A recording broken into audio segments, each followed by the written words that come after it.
नमस्कार, मैं हूं अंजलि और आप देख रहे हैं आरपीएस समाचार। तो चलिए शुरुआत करते हैं आज की बड़ी खबर से। कल्याणी नदी के अस्तित्व खोने के पीछे जिम्मेदारों की उदासीनता और लोगों की मनमानी है।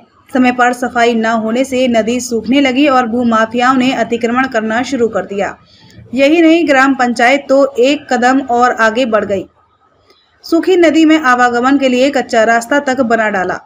पड़ोसी जिले हरदोई और उन्नाव के कई गांव के लिए 30 वर्ष पहले जीवनदायिनी रही कल्याणी नदी अब विलुप्त सी हो गई है।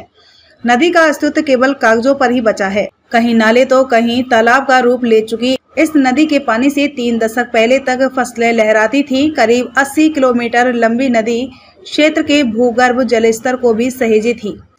नदी सरोसी के मरौना गांव के पास पहुंचकर गंगा नदी में मिलती है। अतिक्रमण से नदी सक्रिय होती गई।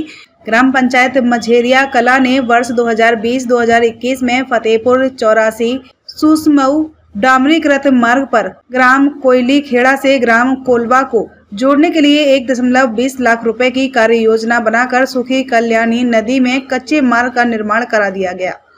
बड़ी बात यह है कि इस मार्ग पर पुल पुलिया की जरूरत थी, लेकिन किसी ने भी इस पर ध्यान नहीं दिया और कच्चा मार्ग बना दिया। सूखी पड़ी नदी की जमीन को समतल करके हरी सब्जियां, गेहूं, सरसों आदि की फसल बोई जा रही हैं। उपेक्षा से बदला स्वरूप सिरपुर अछीरछा गांव के वर्तमान प्रधान संजय कुमार ने कहा कि कल्याणी नदी गांव के किनारे से बहती थी। जल प्रभाव से पूरा गांव लाभान्वित होता था।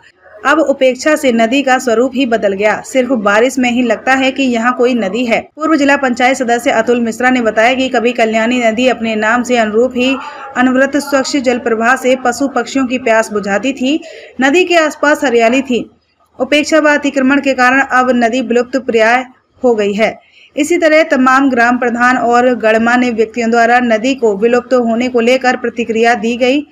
इस संदर्भ में आरपीएस समाचार प्रधान संपादक रघुनाथ प्रसाद शास्त्री ने सरकार से नदी को अतिशीघ्र साफ कराकर निरंतर प्रवाहित कराने की मांग की है।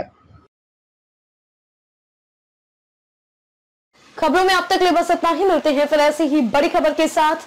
तब तक के लिए नमस्कार और देखते रहिए आरपीएस समाचार।